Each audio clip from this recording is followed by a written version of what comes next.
So here is a Kids Day whip round here for 2 games here on the NCAA women's basketball slate for Thursday, February 1st. There's 2 Kids Days today. There was a bunch on the 31st I was going to do. However, I had to go to my JOB in the morning. I thought might have to go like later in the night. So I was able to go. So I was able to do the Kids Day whip around, but it was LaSalle UMass, Duquesne, and VCU Goodwin, Colgate Army, IUP Youngstown, IUPUI, Trent Mercy, Northern Kentucky, and Old Dominion and Texas State, and then there was one later, New Mexico at San Jose State. So I was gonna do the Kids Day whip around, but nope, not today. Not doing no Kids Day whip around. It's yesterday. But today there are 2 games for Kids Days that you can whip around on. Morehead State, Tennessee State. Tennessee State is leading 41-32, but Morehead is favored. They are in conference. They played one more game overall in the non-conference. They played 11 non-conference games, while Tennessee State played 10. And Utah Tech is 5-4. And UT Rio Grande Valley is 3-6 in conference. There's some tonight. Then we can do Kids Day or non-Kids Day whip rounds, but just whip round covered on. SP, Kansas, Lipscomb, Queens. You got Wisconsin, Ohio State, Virginia Tech. You got Tulsa, East Carolina, St. Peter's, Niagara, Sacred Heart against Stonehill, Little Rock and SIU Edwardsville, UT Martin, Eastern Illinois, Maine looking to stay near the top of the Sun Northeast. You got Central Arkansas looking to stay there. Southern Indiana looking to stay undefeated in OVC play. Notre Dame, Georgia Tech. You got a ranked one, Syracuse at Louisville. And you got some other ones. Tennessee, Georgia. Fairfield looking to stay perfect in MAAC play, 10-0. Of their 18 games, they play 9 non-conference games. They're 9-0 in the MAAC. Manhattan's looking to stay near the top of the MAAC against a good MAAC Siena team. Offers Chattanooga, good battle in the Southern. Vermont, Albany, both teams are looking good. Winner will probably get first. We'll get first in the Northeast West because Vermont will have the tiebreaker Albany if they win. Southeastern Siena fell to 7-1, and now they're going to improve to 8-1 with the hope. Probably try to with the win. Florida National, that big blowout loss to Middle Tennessee State. They're trying to improve. Got Troy fell their first loss. Can they beat a good Louisiana Monroe squad? That's 7-2, and good in non-conference. We'll see. South Carolina, we'll see if they can improve to 20-0 against Auburn. North Carolina, NC State. Both 2 losses. NC State's 2 losses are in conference overall. North Carolina is just barely hanging in the AP poll at 24th, thanks to their strong resume and their good. I think they're good non-conference was pushing them, or good conference slates pushing them, keeping them in. If they lose, though, I think they'll be out. If they lose one of these, this one or the next one. South Dakota State's a good one over North Dakota State one. We got the South Dakota North Dakota rivalry and the South Dakota State North Dakota State rivalry in the Summit League. Stephen Foster looking to stay near the top of the WAC with a win. Utah Valley. Arizona looking to stay near the top over Weber State. We got a ranked matchup on ESPN. Texas at Baylor in the Big 12. Gonzaga taking on the bottom tier San Diego. Should be a blowout for Gonzaga. Alabama Arkansas rivalry on SC Network. Pacific Portland rivalry. Pacific Portland WCC. Grand Canyon looking to be first team to 10 wins left, and CLU is looking to get their second win this season. There's a big one near the top of the Big West. UC Santa Barbara at UC Davis. 7-2 got 6-3. We got Montana State taking on one loss Eastern Washington. And then we have Hawaii is going to try to improve to 11-8, 8-2 overall in the Big West. While Cal State Fullerton is trying to improve to 8-12, 4-6 in the Big West. UC Irvine won a game due to a Cal Poly forfeit, and that is because Cal Poly forfeited a game due to illness. Like they have like a bug going around the team, like an illness bug, and Cal Poly decided to forfeit the game against UC Irvine. They were scheduled to travel to UC Irvine, so they decided, we're just gonna isolate, and and we're not gonna get anyone else sick, maybe, stuff like that. So, and that is a forfeit. It counts as a loss. Does it count as a loss in conference? Does it count as a loss overall?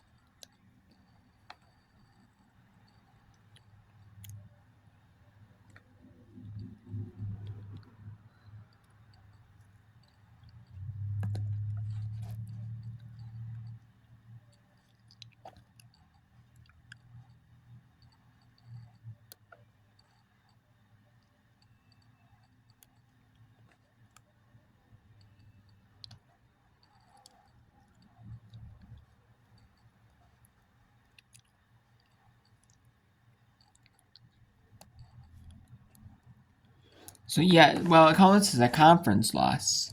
The NCAA does not see it as a forfeit. They see it as a conference loss, like these conferences do.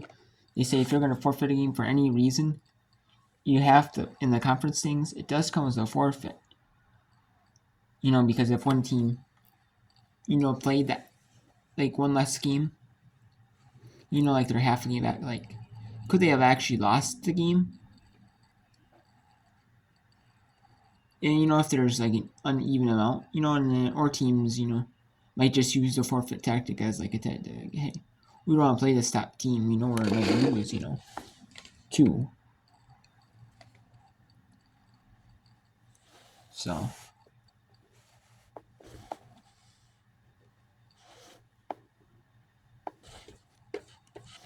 so.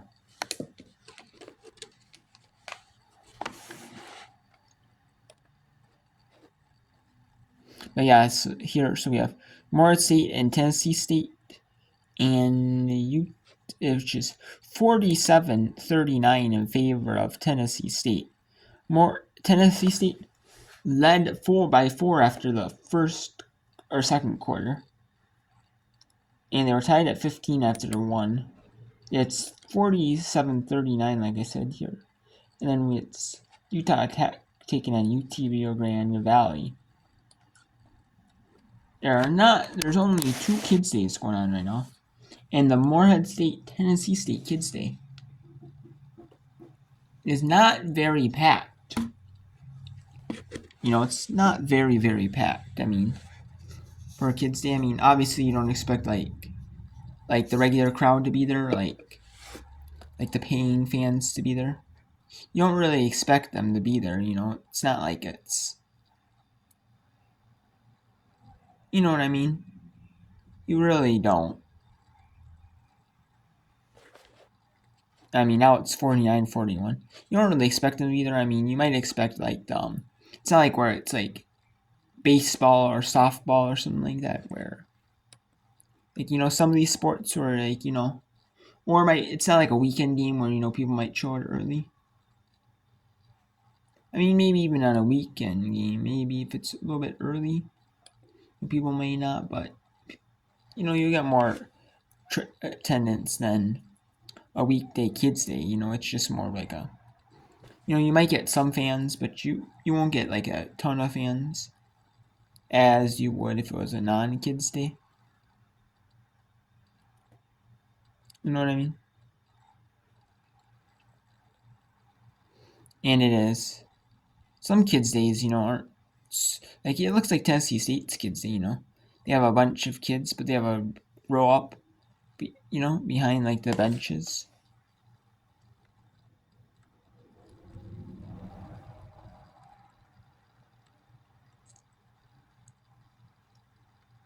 Ooh, and that is no good. So Utah Tech is up 23-16 over UT Rio Grande Valley. And you can see the kids right there in that one little area. I don't know if there's kids in the other area. And now it is 53-41. Tennessee State up on Moorhead State. They're pushing the lead to 12.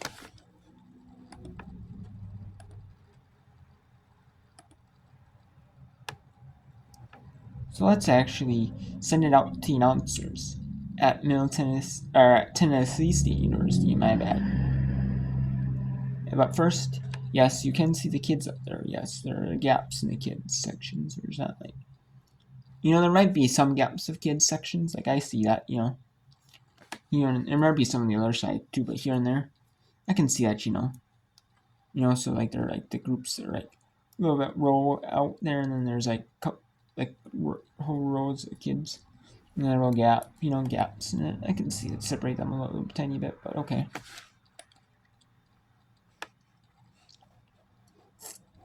But that one at UT Urban Valley is pretty cool. So let's send it out to Tennessee State University. My bad.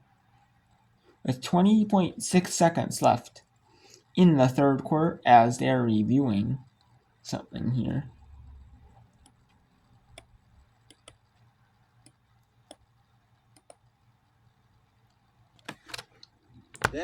I think that move by Cole was deliberate.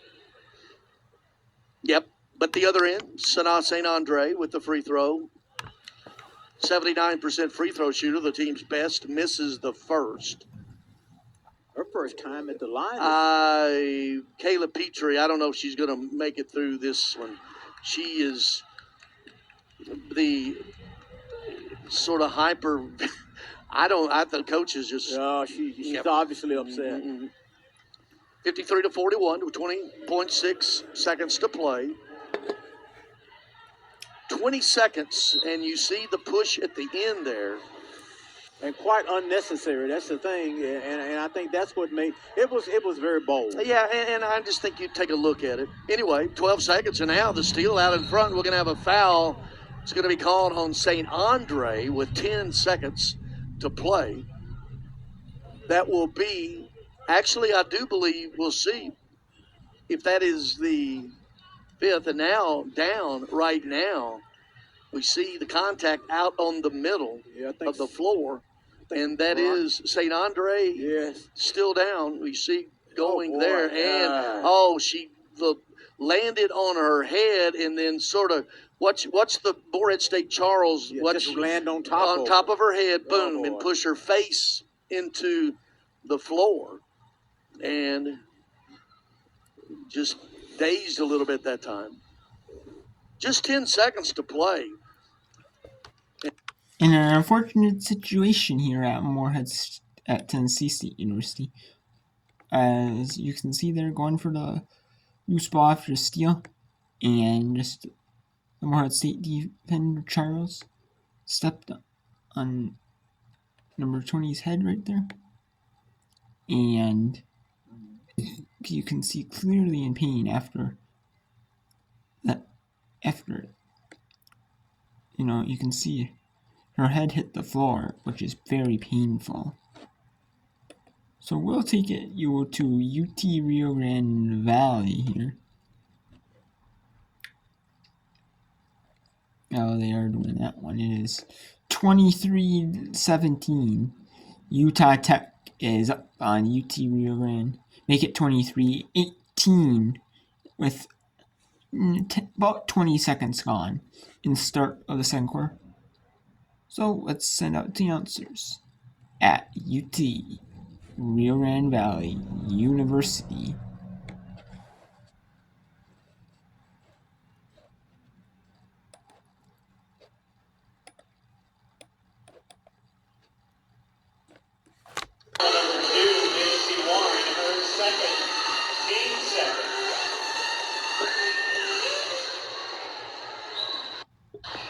For the moment with her 2 fouls, Deaver's going to stay out there.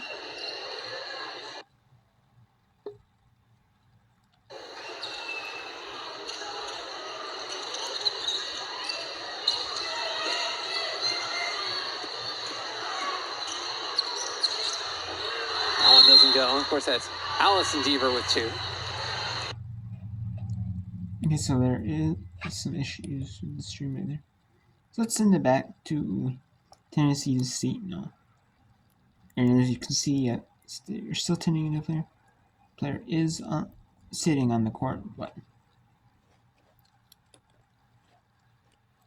I'm about to get up. So we're going to send it back for the final 10 seconds in that one. But let's send it back to UT Rio Grande Valley University, where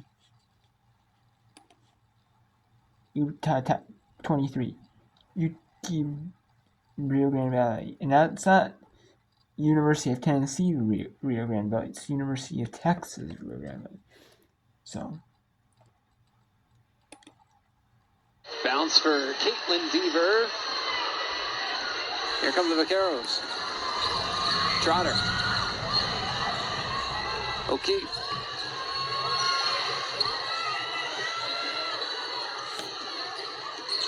Dorsey into the lane, throws it up and in.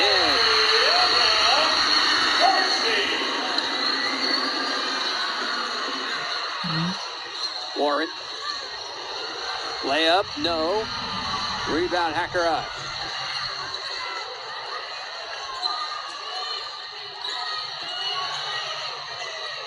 O'Keefe for Sturdivant. Good look at the 3. Bounces off the iron. O'Keefe the rebound. Give it to Hackerod. Comes inside. Rounded in. And look at Ayanna Dorsey getting in the mix there. Immediately on that inbound, applying some pressure. Nearly gets the takeaway.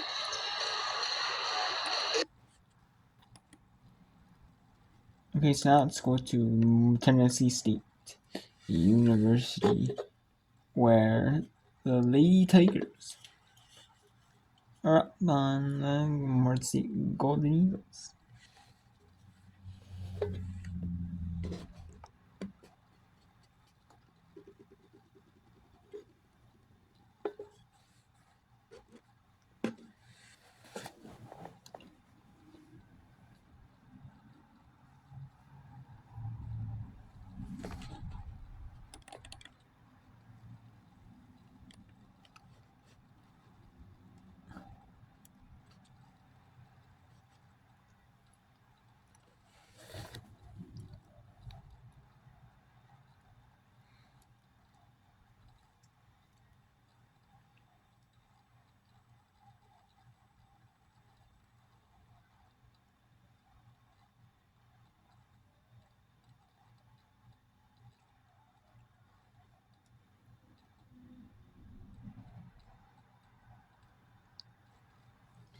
Okay, so there's a timeout at Morehead State University at the end of 3.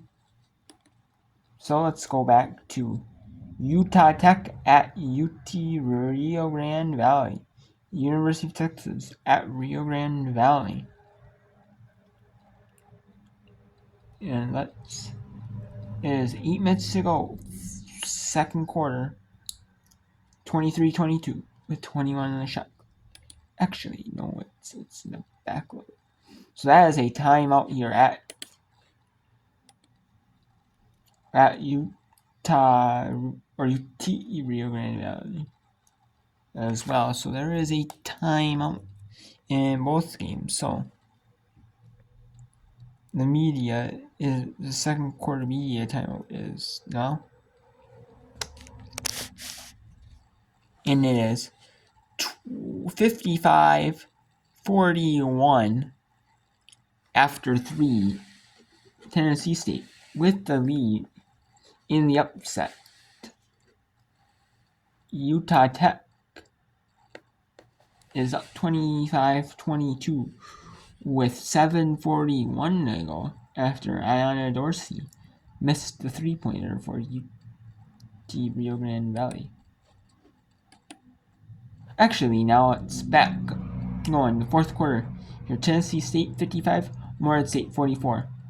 with about 9.5 minutes so in Tennessee State University here.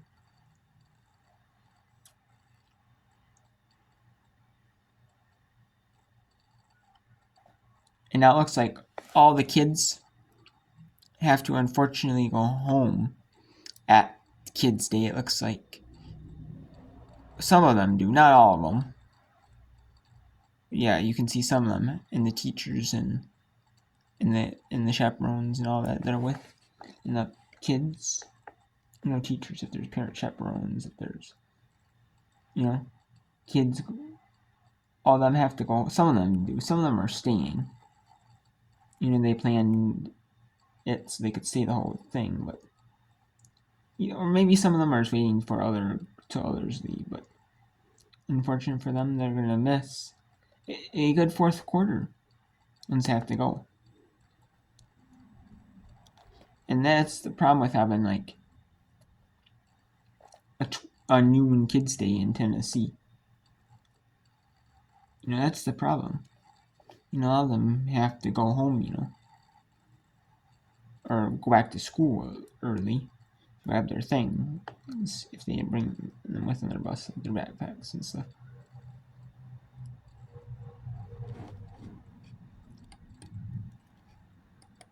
So let's send it to Tennessee State University, where the Lady Tigers are 55 and the Golden Eagles of Warren State are 44. And is that a timeout? Maybe.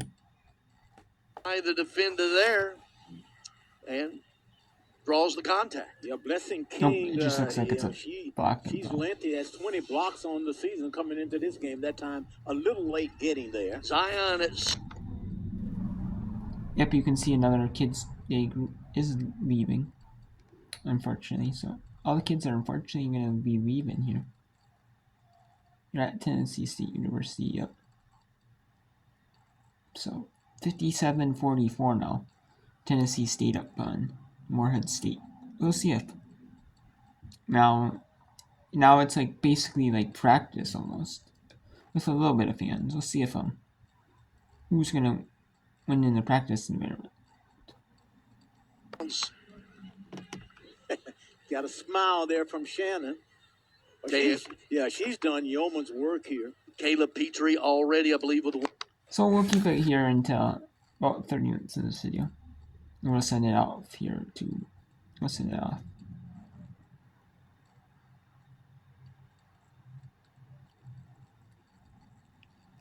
And there's one Kids Day group still left, but either for their buses, who knows.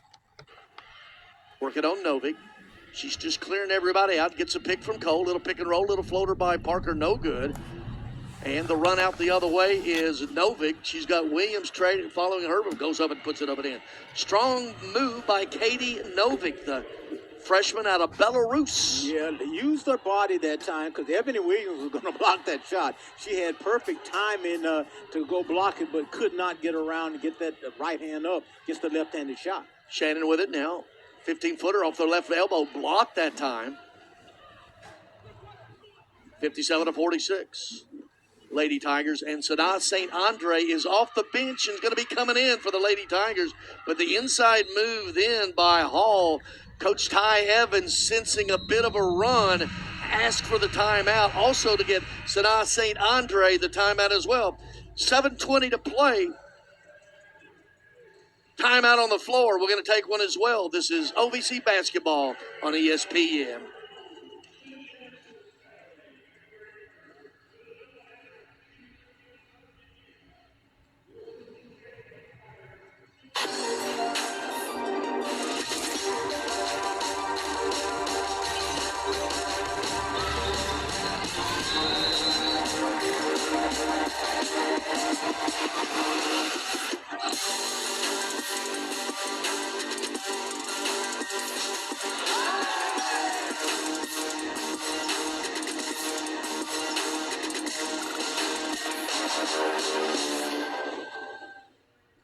Explore the past with the Kentucky Historical Society. Take a day trip to the capital city of Frankfort and visit the Kentucky History Center and museums. One ticket gives you access to 3 sites and endless Kentucky stories. Members receive great benefits like free admission and unlimited access to resources both in person and online. Your support helps important programs like Kentucky History Education, research, and exhibitions to reach communities across the state. Join now at history.ky.gov.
He shoots, and he scores!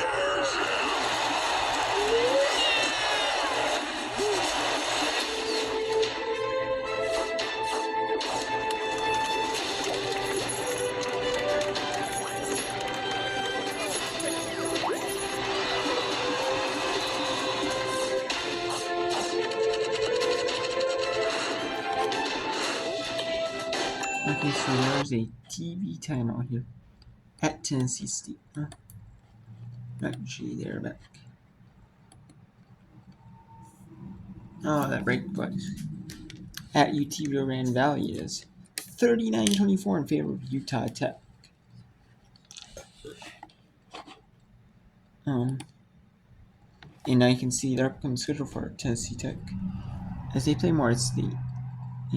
Again. For more urgent Morehead State. Maybe it's Morehead State. But either way, 7 minutes to go here. Not 6:54 to go here. Now it's 57-48 in favor of Morehead State, or in favor of Tennessee State, my bad. And yes, as you can see, the kids' crowds have left here. So let's keep it here.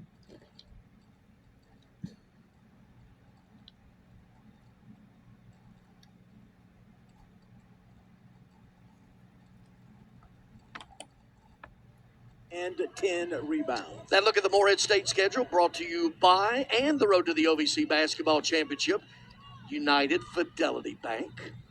St. Andre, right off the bench. She's got a Band-Aid over her left eye, and it does not affect that shot whatsoever. She knocks down a 15-footer. She was laying face down on the floor as Charles knocks down a 3 on the other end. Yeah, her third three-pointer of the game. But she's got a Band-Aid over her left eye. Okay, so Tennessee State is leading Morehead State 59-51 with about 5.5 minutes to go in that one. And now Utah Tech University is leading UT Rio Grande Valley University. Are some of the kids' day crowds leaving? Or maybe they're just going to bath, use the restroom. Who knows? But against foodie games, who knows? Maybe if they provide snacks for the kids, who knows? But anyways, it's 42-27.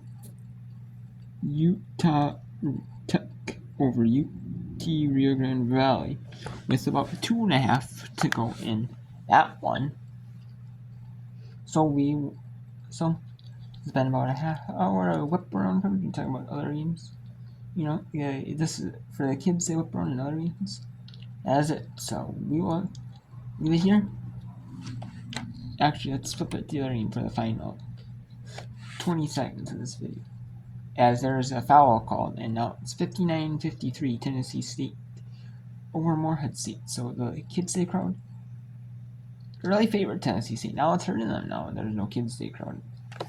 You still gotta, you gotta be prepared for it. All the obstacles, that you could basically. Tennessee State, hasn't really responded that much. Then Morehead State creep back into it, so it's 60-53. So we'll send. So we'll end it here. So until the next Kids Day whip around or just whip around in general in NCAA women's basketball.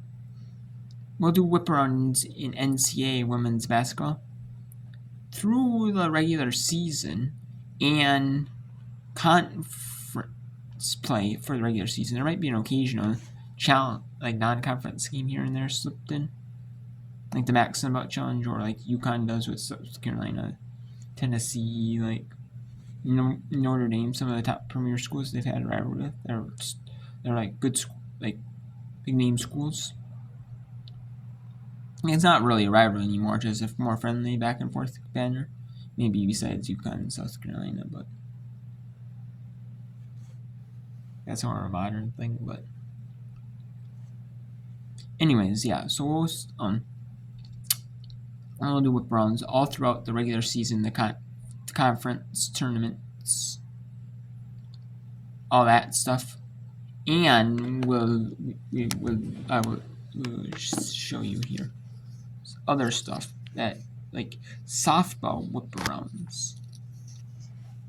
Maybe you might see some women's lacrosse whip arounds, even though the season for like lacrosse, because they play like one game a week usually in lacrosse, and softball, baseball, for NCAA they usually play like 3 games a week in softball if they play like a series, and same with baseball, they do series. Every week they do 3 games every week, Friday, Saturday, Sunday, or Thursday, Friday, Saturday. You'll see, and then you'll see lacrosse, you'll see like a game a week usually, and then you might see like a non-conference game like midweek, like Tuesday, like Wednesday, Thursday, like Tuesday, Wednesday. You might see like a non-conference game, and then you'll see like Friday, Saturday, Sunday they'll play like a 3-game series, either a non-conference 3-game series or like a conference 3-game series, one of the two. And then you'll see like usually like a 1-game non-conference game, and then you'll see like but sometimes you might see like a 1-game like non-conference, like you might see like one team play at home, one play on the road in the season in non-conference, and you might see like here and there you might see like a doubleheader, same day, or instead of switching it up, get more games in each team, like a shortened doubleheader versus a doubleheader in general. So, but I will do some softball and softball whip rounds and women's lacrosse whip rounds. Like I was, I will do that. However, even though the softball and baseball season and men's women's lacrosse is starting right now, those are the sports that are commonly televised on TV, on like the conference networks, like AC Network, SC Network. SC Network is softball, baseball. AC Network is lacrosse, men's women's lacrosse, softball and baseball, and ESPN2, ESPNU is softball, baseball, women's and men's lacrosse. Big Ten Network is softball, baseball, men's lacrosse. Peacock might have, I don't know if Peacock will have any more than the major sports like softball, basketball or men's, women's, and football. They might, but I'll show you all. In Fox Sports 1, Fox Sports 2, they might have softball, baseball, women's and men's lacrosse. They might have. Sometimes when there's not a whole lot to show, and they don't have the rights to show it. Maybe Big East. We'll see here. Yeah, we'll see. We'll do that. I'll do that. But it'll be after the NCAA women's basketball season is over, or it will be on times where, if because I can't show rights to NCAA tournament, obviously. I want to get copyright strike for showing the NCAA tournament. Possibly. But we're doing on that. But yeah, I will do softball and women's lacrosse with rounds. After, even though the season started, I will do runs after women's basketball season is over. Because even though softball and baseball is starting up, in a couple weeks, a week or two, I'll do that only when there's no women's basketball games on. Or I will do it only when there are no women's basketball games on. Or but mainly I might do it occasionally then. But mainly I will do it after I start, or after the NCAA women's basketball tournament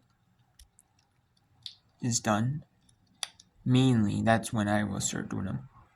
And if there are off days on the women's basketball tournament, which there's only games 1 week on there's only games on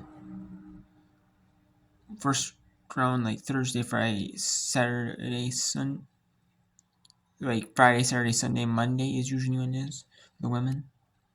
Friday, Saturday is the first round. Sunday, Monday is the second round, and then it's Friday, Saturday, the Sweet 16. Sunday, Monday is the Elite 8, and then we have the Final Four Friday and Sunday. So but when the off days the Saturday,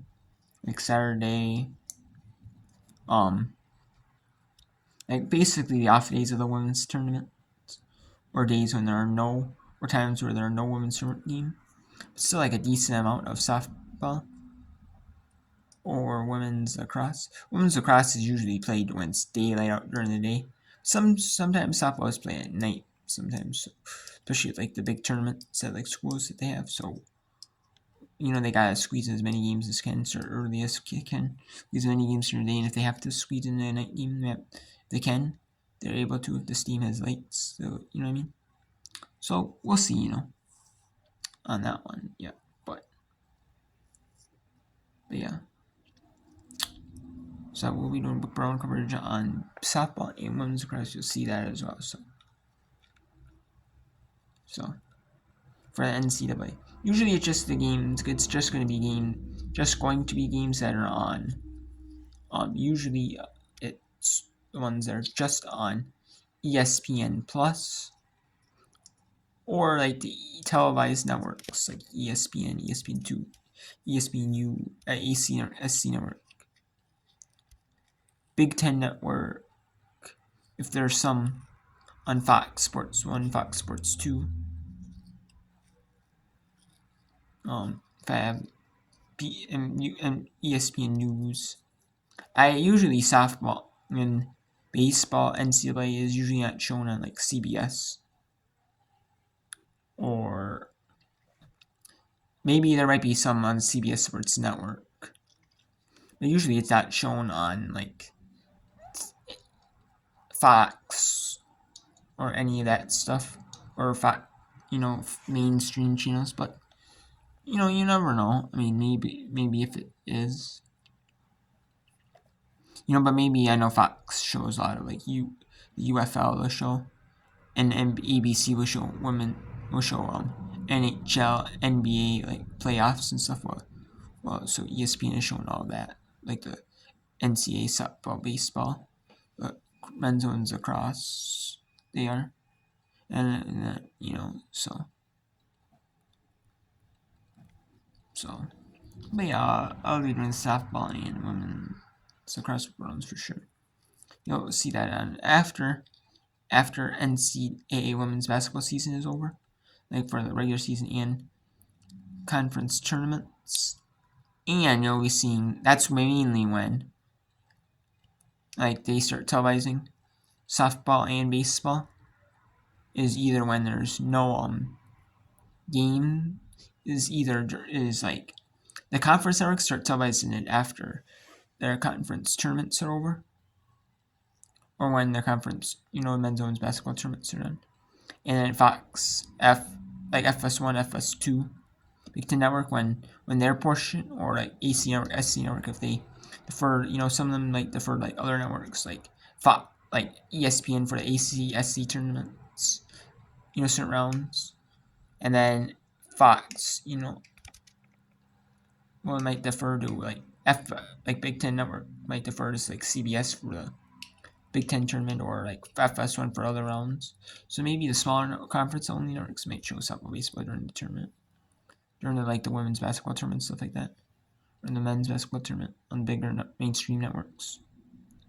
So then I might do it some after if there's no games for the women's tournament going on. There's softball and baseball going on, or softball and like women's lacrosse going on.